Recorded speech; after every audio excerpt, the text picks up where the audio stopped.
Praise the lord. ఈరోజు వాక్యాంశము 1 కొరింథీ పత్రిక 15వ అధ్యాయం 3వ వచనం. లేఖనముల ప్రకారము క్రీస్తు మన పాపముల నిమిత్తం మృతి పొందెను, సమాధి చేయబడెను. ప్రభు ఈ వాక్య భాగం నుండి ఈరోజు మనతో ఏం మాట్లాడుతున్నారో చూద్దాం. నిజంగా అపొస్తలుడైన పౌలు చక్కటి మాట చెప్తున్నారు కదా. కొరింథీ సంఘానికే కాదు కానీ నేడు మనందరితో కూడా చెప్తున్న మాట, మరి క్రీస్తు మన పాపముల నిమిత్తమై మృతి పొందెను, సమాధి చేయబడెను. నిజమే కదా. ఈ మాట వింటుంటేనే ఎంతో బాధ అనిపిస్తుంది. మరి సహోదరి సహోదరుడా, ఈరోజు నీవు ఈ మాటని పట్టి ధైర్యం తెచ్చుకోవాలి. ప్రభువు నీ కోసం మరణించారని, నీ పాపాల నిమిత్తమే ఆయన మృతి పొందాడని, సమాధి చేయబడ్డాడని గమనించిన ఏ ఒక్కరైనా సరే ఖచ్చితంగా మార్పు తెచ్చుకోవాలి. అయితే మన కోసం ప్రభు చనిపోయాడని మాటికి బాధపడతాం కాదు, కానీ ఖచ్చితంగా మనం దేవునికి ఇష్టమైన విధంగా జీవిస్తూ వాక్యానుసారంగా జీవించలేకపోతే మరలా మనం ఆయన పాపాలు మరలా మనం ఆయన గాయాలు రేపిన వారమవుతాం. మన పాపముల చేత ఆయన గాయాలను రేపిన వారమవుతాం. కాబట్టి జాగ్రత్తగా ఉండాలి. మన కోసం మృతి చెందాడు, మన కోసం తిరిగి లేచాడు. కాబట్టి ఆయన మన కోసం చేసిన ఆ ప్రాణత్యాగము, ఆ బలియాగం వృధా పోకుండా ప్రతి ఒక్కరూ చూసుకోవాలి. సహోదరి సహోదరుడా, నీ పరిస్థితి ఏంటో ఆలోచించు. నీకోసం ప్రభు మృతి చెందాడని అసలు నీకు తెలుస్తుందా? కేవలం నీ పాపాల నిమిత్తమే కదా ఆయన సమాధికి అప్పగించబడ్డాడు, ఆయన మరణించాడు. నీవు మరలా అదే పాపం చేస్తూ ఆయన గాయాలు రేపుతున్నావా? ప్రభు నీకోసమే చేసిన గొప్ప కార్యాన్ని ఒకవేళ నువ్వు మర్చిపోయే స్థితిలో ఉన్నావా? కృతజ్ఞత లేకుండా ప్రభువుకు దూరం అయ్యే స్థితిలో ఉన్నావా? ఆలోచించు ఒకసారి. ఆ ప్రాణత్యాగం, ఆ బలియాగం ఎప్పటికీ కూడా ఏ క్రైస్తవుడు కూడా మర్చిపోకూడదు.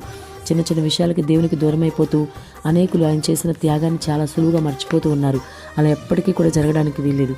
నీవు ఈరోజు ఇలా స్థితిలో ఉన్నావంటే, ఇలా బ్రతుకున్నావంటే, నువ్వు ఈ రక్షణ జీవితంలో కొనసాగుతున్నావంటే, నువ్వు పొందిన రక్షణ బట్టి కానీ ఏదైనా నీకు ఇలా జరిగిందంటే ప్రభు కృపే అది.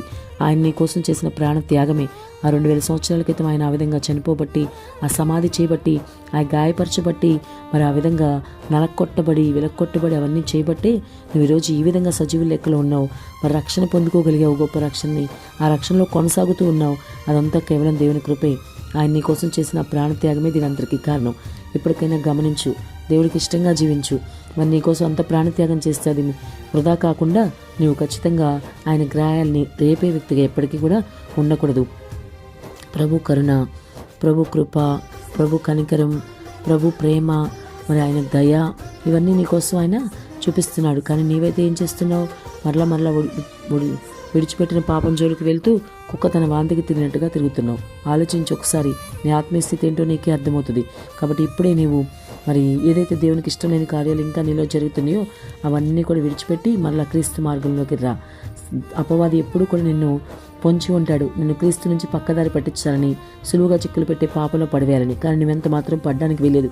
ఆయన నీకోసం చేసిన ప్రాణత్యాగాన్ని అడుగడుగున జ్ఞాపకం చేసుకో. అయ్యో, నా ప్రభు నా కోసం ఇంత చేశాడు కదా, నేనెందుకు ఆయన కోసం జీవించకూడదు? ఆయనకి ఇష్టం లేని పనులు మళ్ళా చేసుకుంటూ ఉద్దేశపూర్వకంగా పాపంలో నేను పడిపోతే ప్రభు గాయాలు రేపిన వాడిని అవుతాను కదా, రేపిన దాన్ని అవుతాను కదా అని ఆలోచించి ఒకసారి. ఆలోచించి ఇప్పటికైనా నీ జీవితంలో మార్పు తెచ్చుకో. నీ కోసం ఆయన, నీ పాపాల కోసం ఆయన మృతి చెందాడని, సమాధి చేయబడని గమనించి దానికి తగ్గట్టుగా నీ జీవితం మార్చుకో. ఇప్పటికైనా ప్రతి పాపం విడిచిపెట్టు. నీ రక్షణ జాగ్రత్తగా అంతం వరకు కొనసాగించు. ఆమెన్.